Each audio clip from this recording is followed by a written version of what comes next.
Алтындары менен кандайсыңар сүйүктүү окуучуларым. Жаңы окуу жылында силерге жаңы күч, жаңы дем менен жаңы ийгиликтерди жаратышыңарды каалаймын деп кыргыз тилчи мугалим Эрталайбек кызы Тунугай. Жакы эс алууңар кандай өттү? Менимче сонун өттү болуш керек, Достор менен чогуу ойноп, жан-жаныбарлар менен достошуп, ата-энеңерге көмөктөшүп, алар менен да жайкы эс алууну сонун өткөрдүңөр. Анда биз бүгүн сабагыбызды баштап алсак. Кыргыз тили сабагында эмнелерди өткөнбүз буга чейин? Туура. Тамга, тыбыш, басым, муун, ташмал, сөз айкашы, сүйлөм, текст. Мына ушул өңдүү темаларды өткөнбүз. 5-класста бул билимибизди дагы да тереңирээк өздөштүргөнгө дарамитибизди жумшайбыз.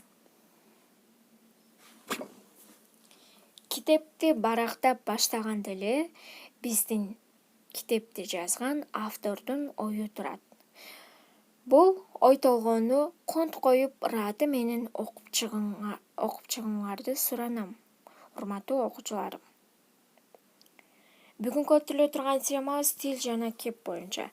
Тил пикир алышуунун куралы.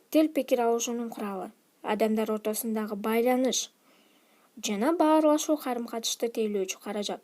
Эгерде тил болбосо, өз ара пикир алышуу, биргелешкен эмгектин болушу да мүмкүн эмес. Турмушта пикир алышуу, катнаш байланыш жасоо, ооз-эки да жазуу да ишке ашырылат. Натыйжада ооз-эки айтуу сүйлөшүп жаткан белгилүү гана мезгилдин бир гана учурунда кызмат өтөсө, ал эми жазуу аркылуу берилген кеп бул узак мезгилге чейин сакталып, адам баласынын бир канча муундарын көпүрө катары байланыштырат. Тил колдонулуп, белгилүү бир коомдук милдетти аткарганда гана тил боло алат. Ал эми тилдин колдонушу коомдук милдет аткарышы кеп аркылуу ишке ашырылат. Кепсиз тил эч качан өзүнчө колдонулбай, тил катары коомдук милдетти аткара албайт. Биз эне тилибизди канчалык сүйүп, туура сүйлөсөк, кеп ошончолук түшүнүктүү, укулуктуу жана таасирдүү болот. Демек тил менен кеп бири-бири менен өз ара ажырагыс бекен байланышта. Кептин ооз-эки жана жазма, диалогтук жана монологдук деген түрлөрү бар. Диалогтук деген эки адам ортосунда, ал эми монологдук жеке адамдын. Жеке адамдын өзүнө өзү кайрылган учурунда колдонулат. Тил менен кепти бири-биринен ажыратып, өз-өзүнчө кароого болбойт. Бул жерде текст берилген, мамлекеттик тил берүүнүн данакери деген. Ошол текстти окуп чыгабыз дагы, берилген суроого жооп беребиз. Кандай суроо? Тилдин бүгүнкү күндөгү абалы жөнүндө эмнелерди айта алабыз? Чынында ойлондура турган суроо.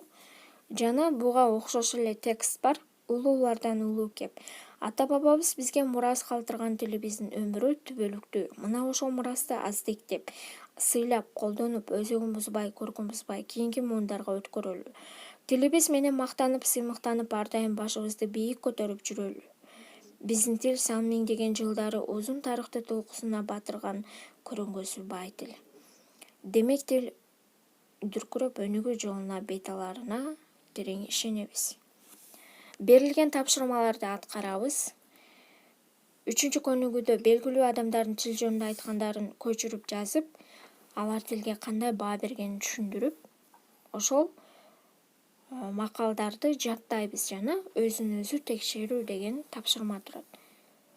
Бүгүнкү темабыз ушуну менен соңуна чыкты. Саламатта калгыла, баарыңарга жагымдуу көңүл каалаймын.